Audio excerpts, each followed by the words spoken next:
एक बार आप सब लोग जोर से नारा लगाइए, भारत माता की, भारत माता की, भारत माता की, भारतीय जनता पार्टी जिंदाबाद, भारतीय जनता पार्टी जिंदाबाद, नरेंद्र मोदी जिंदाबाद, नरेंद्र मोदी जिंदाबाद। चलिए, बहुत बहुत धन्यवाद आप सबको।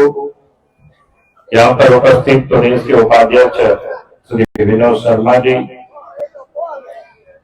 और आपके इस लोकसभा क्षेत्र से सांसद श्री सुनील सोरेन जी और आपके इस क्षेत्र से रहे पूर्व के विधायक और झारखंड सरकार में मंत्री श्रीमती डॉक्टर लुईस मारांडी जी, जिला के अध्यक्ष श्री परितोष सोरेन जी, विवेकानंद जी, दीपक जी, जिला के प्रभारी सतेंद्र जी और कार्यक्रम का संचालन कर रहे पूर्व जिला अध्यक्ष निवास मंडल जी, जामा क्षेत्र से नेता श्री सुरेश मुर्मू जी, अंजुरा जी, पिंटू जी, धर्मेंद्र बिट्टू जी और मंच पर उपस्थित जिला परिषद के तमाम सदस्यगण और मंच पर उपस्थित पार्टी के दुमका विधानसभा क्षेत्र के मंडलों के तमाम अध्यक्षगण, पदाधिकारीगण,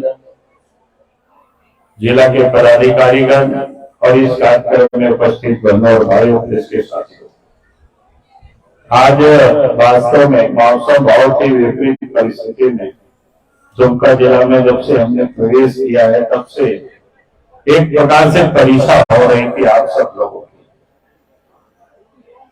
दुमका जिला में देवघर से प्रवेश किया, ऐसे देवघर में भी बहुत ही बारिश हो रही थी। आपके कहा तालझारी में प्रवेश किए थे ना, तालझारी में, तो वहां भी इतनी बारिश हो रही थी तो जमीन जो था वहां कादो हो गया था पूरा, जैसे धान लोग लगाते हैं ना कभी, तो वैसे ही कादो हो गया था, इतनी बारिश हो गई। लेकिन उस बारिश में भी हमने देखा कि उस क्षेत्र की जो जनता वहां आई थी और हमारी बातों को भी लोगों ने सुना। और कल जब हम शिकारी पाड़ा गए, सरह जंगल गए, तो वहां भी जाते ही देखे कि बारिश हो गई और कल भी बारिश हो रही थी, आज भी बारिश हो रही। तो मैंने इसलिए कहा कि ये जो बरसात के मौसम में शुरू में थोड़ी चिंता होती है, पता नहीं लोग आएंगे कि नहीं आएंगे, बारिश होगा तो लोग कैसे आ पाएंगे, घर से लोग निकल नहीं पाएंगे तो दिक्कतें होगी।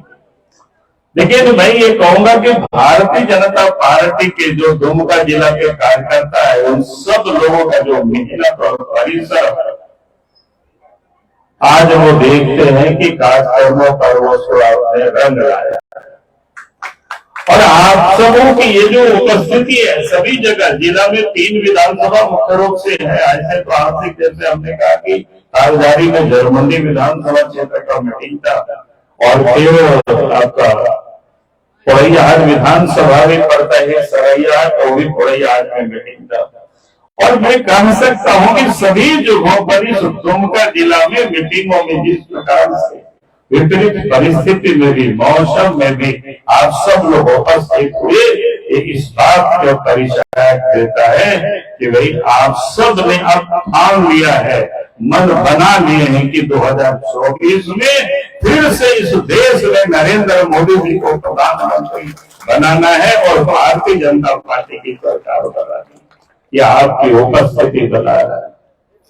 और इसलिए मैंने आप सबसे ये कहने के लिए आया हूं आज कि अभी आपको कई बातें बताई गई और मैं वही बात मैं भी बताऊंगा कि जब इस देश में और प्रदेश में भारतीय जनता पार्टी के नेतृत्व में सरकार बनती है तो कामों की चर्चा होती है, काम की चर्चा होती है। और जब जेएमएम की सरकार बनती है, कांग्रेस की सरकार बनती है, राष्ट्रीय जनता दल की सरकार बनती है, तो पूरी तरह चर्चा कौन सी की होती है? लूट की चर्चा होती है, झूठ की चर्चा होती है।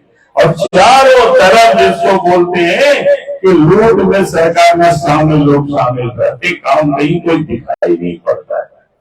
अब 3.5 साल हो गया, 3.5 साल कोई कम समय नहीं होता है, लेकिन 3.5 वर्षों में अगर हेमंत सोरेन जी को कहा जाए कि वे रांची के क्या कहते दुमका के गांधी मैदान में आकर के संथाल प्रगति में आपने कौन सा काम किया, जरा इस राज्य के इस क्षेत्र की जनता को आप बता दीजिए।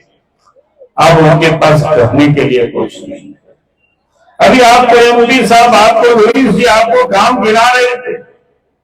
वास्तव में आप देखें कि संथाल प्रगति की धरती को वर्षों से जरूरत थी कि भाई यहाँ जो लोग बीमार होते हैं इलाज के लिए या तो सूरत लोग जाते हैं, भागलपुर लोग जाते हैं, बाहर लोग जाते हैं, लेकिन यहाँ इलाज की कोई सुविधा नहीं है। बीजेपी की सरकार बनी, पिछली सरकार बीजेपी के यहाँ रघुवर दास के नेतृत्व में था और केंद्र में भी नरेंद्र मोदी जी के नेतृत्व में सरकार थी और दुमका में मेडिकल कॉलेज बन करके तैयार हो गया। आप जरा सोचिए, जिस धरती ने हेमंत सोरेन को, शिबू सोरेन को एक पहचान दी, सत्ता में रहे, लेकिन वो लोग वो काम को भुला नहीं सकते। आज अब दुमका के रेलवे लाइन को भी देख रहे, कब बना, जब इस देश में बीजेपी की सरकार थी, अटल बिहारी वाजपेयी जी प्रधानमंत्री थे, देवघर दुमका रामपुर हर रेलवे लाइन बन गया, मांडा रेल वाला रेलवे लाइन बन गया। आज नरेंद्र मोदी जी देश के प्रधानमंत्री है, गोड्डा भी रेलवे लाइन से जुड़ गया। और इतना ही नहीं, अब तो देवघर में एम्स भी बन करके तैयार हुआ और देवघर में हवाई अड्डा भी बन गया। अब जरा सोचिए कि बीजेपी की सरकार बनती है, विकास का काम होता है। अभी आपको बता रहे थे कि हमें बताया कि हमें तो इच्छा थी, लेकिन आप समय नहीं है कि आपके यहाँ सबसे लंबी पुल भी बन गया, जो मसान जो डैम को बीच से उसको पार करते हैं और वो सेट में क्या है, कठलिया है ना, मकरमपुर। अब बताओ, ये दूसरे लोग कभी सोच नहीं सकते, जब उनको विकास के बारे में कोई चिंता नहीं है। ये लोग तो अपने विकास के बारे में सोचते हैं, परिवार के विकास के बारे में सोचते हैं, उससे कभी भी विकास की आप उम्मीद मत करना। और इसलिए मैं लोगों से यही कहता हूं कि आज अगर इस प्रदेश का भी विकास हो रहा है तो इसलिए विकास दिख रहा है क्योंकि इस प्रदेश में भारतीय जनता पार्टी के नेतृत्व में सरकार है। आज आप झारखंड राज्य भी देख रहे हैं, झारखंड राज्य भी किसने बने अभी आपको बताएं। भाई झारखंड राज्य के लिए तो लंबी समय से लड़ाई लड़ रहे थे लोग। जेएमयू वाले कहते हम लोगों ने बनाए, हमने कब बनाए भाई, जब बनाने का वक्त आया। नरसिंह राव के प्रधानमंत्री हुआ करते थे तो आपने उनसे पैसा लिया और उस पैसे के बदले बिहार जेल भी शिबू सोरेन को जाना पड़ा। कोई गलत हम बोल रहे हैं क्या, बताओ? आप सब लोगों को पता है कि नहीं पता है? तो चाहते तो अलग राज्य बना सकते थे, लेकिन इनको अलग राज्य से कोई मतलब नहीं, इनको तो सिर्फ पैसा से मतलब है। और पैसा इन्होंने लिया और उसका परिणाम भी घर में भोगता। और इसीलिए मैं आज सब लोगों से कह रहा हूं, अगर देश में अटल बिहारी वाजपेयी जी प्रधानमंत्री बने तो अलग झारखंड राज्य बना। और इतना ही नहीं, प्रधानमंत्री ग्राम सड़क योजना, गांव तक सड़कें भी पहुंचने लगी, नदी नाला में पुल पुलिया भी बनने लगा। मैं लोगों से कहता हूं, पुराने बुजुर्ग लोग होंगे, आप याद करिए गांव तक आने जाने की सड़कें कहां थी। लोग मेला देखने जाते थे, हाट बाजार जाते थे, शादी में लोग बारात जाते थे तो कैसे पैदल जाना पड़ता था। बात सही है कि नहीं है बताइए? 20 साल पहले, 25 साल पहले नहीं होता था। या कहीं लोग बैलगाड़ी से लोग जाते होंगे, थोड़ा पैसा वाले लोग होंगे, हमारे महाराज लोग जो होंगे तो वो बैलगाड़ी से लोग जाते होंगे, लेकिन हमारे संतान भाई को सब पैदल जाते होंगे। लेकिन आज देश में बीजेपी की सरकार रही, प्रदेश में बीजेपी की सरकार रही तो गांव तक सड़क भी बन गया। अब तो कोई पैदल चलते ही नहीं है, हाट बाजार भी अब गाड़ी से लोग जाते, मेला भी गाड़ी से लोग जाते हैं। और बहू को लाने के लिए तो गाड़ी से जाएंगे। होता है कि नहीं होता है बताओ? ये क्या कि नहीं किया बीजेपी की सरकार ने? तो कांग्रेस ने तो 60 साल तक इस देश में राज किया था। चाहता तो 60 वर्षों में पहले ही सड़कें बना दिए होते, नदी नालों में पुलिया बना दिए होते, लेकिन 60 वर्षों तक इन लोगों ने कुछ भी नहीं किया। और झारखंड मुक्ति मोर्चा, झारखंड के जो नेता है अपने को कहते हैं ये लोग उन्हीं लोगों के साथ रहे, आज भी उन लोगों के साथ, पहले भी उन लोगों के साथ। तो इन लोगों के दोस्ती बड़ा है पैसे के लिए। इसलिए मैं आज आप सब लोगों से यही करने के लिए आया, जिन्होंने आपकी चिंता करते, गांवों की चिंता करते, किसानों की चिंता करते, मजदूरों की चिंता करते, आप उनको साथ देना, उनको वोट देना, यही निवेदन और यही अपील करने के लिए आया हूं। आप देखिए कोरोना के काल में कल कारखाने बंद हो गए, गाड़ी आना जाना बंद हो गया था, लॉकडाउन हुआ था, लोगों को लगता था कि कैसे जिएंगे, कैसे बचेंगे, बाल बच्चों को क्या खिलाएंगे। लेकिन देश के प्रधानमंत्री नरेंद्र मोदी जी ने गरीबों के घरों तक भी अनाज पहुंचे, गरीबों के जनधन खाते में भी पैसा भेजे, और साथ ही प्रत्येक महीना प्रत्येक व्यक्ति 5 किलो मुफ्त में अनाज भी भेजने का काम कर रहे हैं।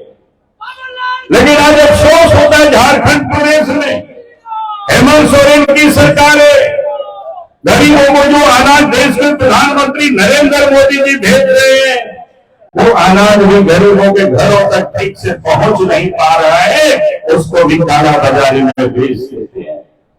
दूसरी जगह की बात छोड़ दीजिए, अगर आप जहां से हेमंत सोरेन विधायक है बरेट से, उस ब्लॉक पट्टा में पहाड़िया लोगों को रघुवर दास की सरकार थी, उन्होंने ढकिया योजना शुरू की कि लोग पहाड़ में रहते हैं तो वहां तक उनको घर तक पहुंचा दिया जाएगा अनाज। घर तो पहुंचा नहीं, सब अनाज बाजार चला गया, बाजार में सब बेच दिया। इसलिए मैं आज आप सब लोगों से यही कहने के लिए आया हूं।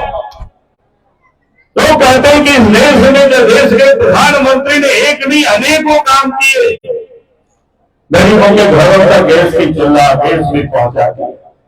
बहुत सारे मित्र लोग कहते हैं गैस महंगी है, हमने कहा कि चलो महंगी है, मैं कहा कह रहा हूं सस्ती है, लेकिन पहले तो वो भी गैस नहीं मिलता था।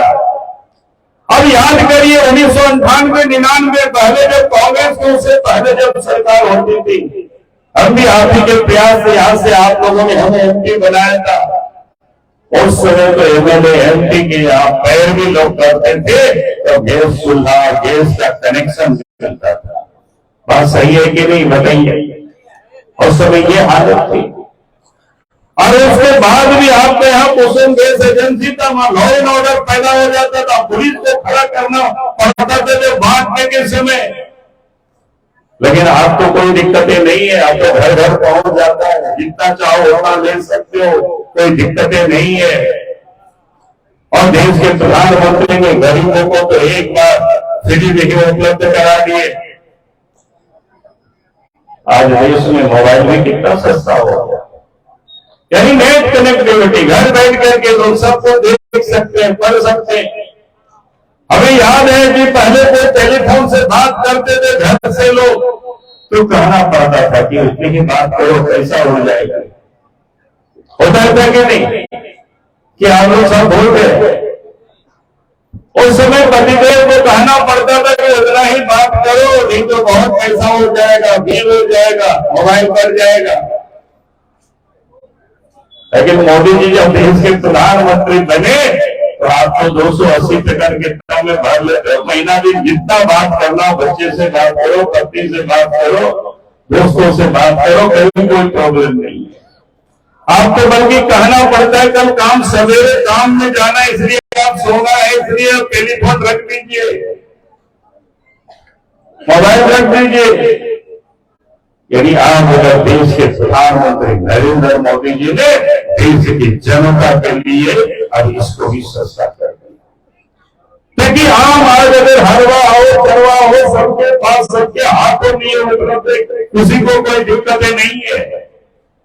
और इसलिए मैंने लोगों से यही कह रहा हूं, देश के प्रधानमंत्री जहां एक तो गरीबों को राशन नहीं रहा, गरीबों का इलाज ठीक से हो, आयुष्मान योजना के तहत 5 लाख रुपया तक की अच्छे से अच्छे अस्पतालों में इलाज करा सकते हैं। लेकिन झारखंड में वो सुविधा भी झारखंड के गरीबों को नहीं उपलब्ध हो रहा है, क्योंकि हेमंत सोरेन को गरीबों की कोई चिंता नहीं है। देश के प्रधानमंत्री तो चाहते हैं किसानों के खाते में भी आपको बता रहे किसान में 6,000 रुपया भेज रहे, लेकिन यहाँ के किसानों को तो भड़का करके उनको अलग करते। इसलिए मैं आज आप सब लोगों से यही कहने के लिए आया हूं, आज झारखंड में सरकार है, कानून व्यवस्था की क्या स्थिति है? वो चोरी हो रही है, डकैती है, हत्या अपहरण हो रही है, वो बेटियां भी सुरक्षित नहीं है। कहीं पेट्रोल छिड़क करके आग लगा दिए जाते हैं, मार करके पेड़ों में टांग दिए जाते हैं, मार करके बच्चों को 50 टुकड़ों में फेंक दिए जाते हैं। अपराधी बेखौफ होकर के अपराध करते हैं और डरे हुए हैं, सहमे हुए तो आम जनता डरी हुई है। अब लोग कहते हैं हिम्मत है तो हिम्मत है, तो किससे हिम्मत है, कैसे हिम्मत है? और इसलिए मैं आज आप सब लोगों से यही कहने के लिए आया, आखिर ये स्थिति पैदा क्यों हुई? पुलिस कर क्या रही है? इस झारखंड प्रदेश में जो पुलिस का काम था अपराधियों को पकड़ना, चोरों को पकड़ना, उनको सजा दिलाना, लेकिन आज पुलिस को तो किस काम में हेमंत सोरेन ने लगा दिया है कि वसूली में लगा दिया है। कहीं गाय की तस्करी होती है, आप चले जाइए, कल में जा रहा था शिकारी पर, उस रास्ते से हमने देखा कि हजारों की संख्या में, और पुलिस वालों उससे भी पैसे वसूलते हैं रोकने के बजाय। हम कोई झूठ बोल रहे हैं क्या? बताओ जो सच्चाई है। आप देखें, इलीगल पत्थर की ढुलाई होती है, लीगल नहीं चलता है, कानूनी रूप से नहीं चलता है। इसलिए भाई और बहनों में आप सब लोगों से यही करने के लिए आया, भारतीय जनता पार्टी ये चाहती है झारखंड में कानून की राजा स्थापित हो, तो ये पहली शर्त है कि हेमंत सोरेन को सोचे से हटाना होगा। यही निवेदन, यही अपील करने के लिए आया। आज झारखंड में भ्रष्टाचार है। अब सरकार के कोई भी दफ्तरों में जाएंगे, बिना पैसे से कोई काम नहीं होता है, चाहे वो जाति प्रमाण पत्र, आय प्रमाण पत्र, आवासीय प्रमाण पत्र, यहां तक कि अगर कोई व्यक्ति की मृत्यु हो जाए तो मृत्यु प्रमाण पत्र बनाने के लिए भी पहले तो आपको दर्जनों का ऑफिस की दौड़ लगानी पड़ेगी, फिर पैसा लगता है। अगर अफसर बेखौफ होकर के पैसा वसूलते, अफसरों से पूछते कि भाई आप ऐसा क्यों करते, बोले वो तक देना पड़ता है। यानी जिस राज्य के अंदर में सरकार में बैठे हुए लोग हेमंत सोरेन भी अगर पैसा वसूलेंगे ट्रांसफर पोस्टिंग में और विकास योजनाओं में कमीशन लेंगे तो कभी भी यह भ्रष्टाचार समाप्त नहीं हो सकता है। और इसीलिए मैं आज आप सब लोगों से यही कहने के लिए आया, भ्रष्टाचार को समाप्त करना। भ्रष्टाचार को समाप्त करने का जब मैं आवाज उठाता हूं, पहले तो मेरे ऊपर इन्होंने केस करते हैं। अभी तक हाफ दर्जन ऐसे थाना में केस हुआ है, पता नहीं और कहां केस हुआ होगा अभी पता नहीं चला है। आप लोग कितने लोग अखबार पढ़ते हैं यहाँ पर, बताइए तो आप लोग? हाँ, काफी लोग पढ़ते हैं। तो आज आप लोगों ने अखबार पढ़े होंगे। आज की अखबार में मेरे बारे में लिखी है, कहा कि इन्होंने कोई संस्थान प्रधान है, बिल्डर्स प्राइवेट लिमिटेड कंपनी अरबों रुपया काली कमाई को लगाया। तुमने कहा कि हेमंत सोरेन आपकी सरकार है, आपके लोग हेलीकॉप्टर का लगा रहे, भाई आप बिना विलंब के मैं हेमंत सोरेन जी को कहता हूं तब FIR उस कंपनी पर दर्ज करिए और उन लोगों ने जितनी भी दौलत कमाई उसको से लीगल, अब वो सारी चीज को आप जब्त करें। अब क्यों चुप? और मैं तो सहयोग करूंगा जांच। ये राजनीति ऐसी नहीं चलेगी भाई। आप बता रहे हो कि अरबों रुपया उसने इन्वेस्ट किया, जमीन की सैकड़ों एकड़ जमीन की बात कर रहे। हमने कहा कि कहां कहां जमीन है, हेमंत सोरेन का वो घर तो वहां भी घेरा हुआ है। हमने कहा कि जब्त करो, FIR करो। आपके पास पुलिस प्रशासन है, FIR किसके ऊपर आपने प्रेस कॉन्फ्रेंस कर रहे हो? जनता को जो भ्रमित करने की कोशिश मत करना। आपने पाप किया है तो आपको जेल जाना ही पड़ेगा। जेल जाने से आपको कोई रोक नहीं सकता है। आपने यहां से वहां तक पूरे रोका है नहीं। और जब इनको मोटेरा बोलते हैं तो बड़ा तकलीफ है, सोचता है दूसरों को भी बोलते। तुमने कहा कि बोलते क्यों, प्रेस कॉन्फ्रेंस क्यों करते हो? भैया आपकी सरकार है, प्रेस कॉन्फ्रेंस करना तो हम लोग का काम है। हम लोग अपोजिशन में है, भाषण देना तो हम लोग का काम है। आपकी तो सरकार है भाई, आपको क्या करना है? आपको लगता है कि बाबूराम महाराज ने ₹8,000 काली कमाई के पैसे को उस कंपनी में इन्वेस्ट किया है, तो आप एफआईआर करिए और उसको जांच कराइए और जितने भी उस कंपनी के नाम से दौलत है उसको जब्त करिए। मैं आपको ये सुझाव दे रहा हूं।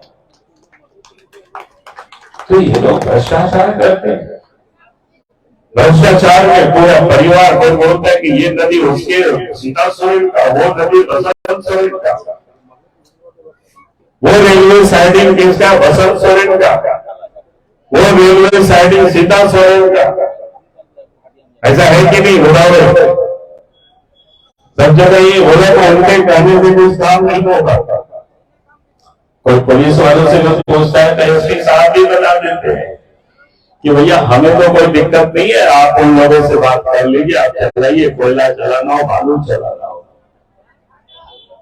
तो इसलिए मैं आज आप सब लोगों से यही कहने के लिए आया हूं, जो लोग खुद ही भ्रष्टाचार में शामिल है, भ्रष्टाचारियों को जो लोग संरक्षण देता है, और उसे कभी भी भ्रष्टाचार समाप्त नहीं हो सकता है।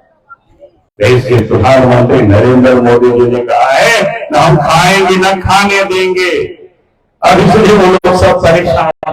उनको नोटिस दिया कि भैया आप हाजिर होइए, बताइए आपने इतनी संपत्ति कहां से अर्जित की है। तो ईडी वालों को लिखित में दिया क्या है कि हम सुप्रीम कोर्ट गए हुए हैं, जब तक सुप्रीम कोर्ट में मामला है तब तक आप हमको नहीं बुला सकते। मैंने यह कैसा आदेश कर, अजीब स्थिति है। किस बात की डर? अगर आपने कोई चोरी नहीं किया है, आपने कोई गड़बड़ नहीं किया है, तो चले जाइए ना ईडी के दफ्तर में, आप सब कुछ बता दीजिए। क्यों आप घबरा रहे, क्यों आप डर रहे हो? आपने कहीं छुपाएगा क्या है? अगर आपके पास सब कुछ पाक साफ है तो। लेकिन उन्होंने तो काली कमाई की है, लोगों की, गरीब लोगों को उन्होंने लूटा है। और इसलिए अपने को बचने के लिए सुप्रीम कोर्ट से करोड़ों रुपए खर्च करके माननीय वकील को हाई कोर्ट, सुप्रीम कोर्ट में जा रहे हैं। इसलिए भाई और बहनों, मैं आप सब लोगों से यही निवेदन करूंगा कि भ्रष्टाचार को समाप्त किए बगैर झारखंड की जनता को न्याय नहीं मिल सकता है, और भ्रष्टाचार को समाप्त किए बगैर विकास का काम नहीं हो सकता है। और इसलिए मैं आज आप सब लोगों से यही कहने के लिए आया हूं कि झारखंड के अमन चैन के खातिर, कानून व्यवस्था के खातिर और झारखंड से भ्रष्टाचार के समाप्त करने के लिए आप सबका साथ भारतीय जनता पार्टी को चाहिए। और यही निवेदन और यही अपील करने के लिए आया। और झारखंड के विकास को आज आप देख रहे हैं, 3.5 वर्षों को जो काम पहले सड़कें बनी थी वो भी टूट रहे हैं। ग्रामीण अंचलों में खराब स्थिति है, ग्रामीण अंचलों में बिजली भी ठीक से नहीं रहती है, उसकी कोई माय बाप नहीं है, कोई देखने वाला नहीं है। और इसलिए मैं आप सभी भाइयों और बहनों से यही निवेदन करूंगा कि आने वाला जो 2024 का साल है, लोकसभा का भी चुनाव होना है, विधानसभा का भी चुनाव होना है। आप सब लोगों से मैं यही निवेदन कर रहा हूं कि इस बार फिर से देश में बीजेपी की सरकार बनाइए, प्रदेश में बीजेपी की सरकार बनाइए, और फिर आप झारखंड के विकास को आप देखना। यही निवेदन और यही अपील के साथ मैं अपनी बातों को समाप्त करता हूँ। बहुत बहुत धन्यवाद।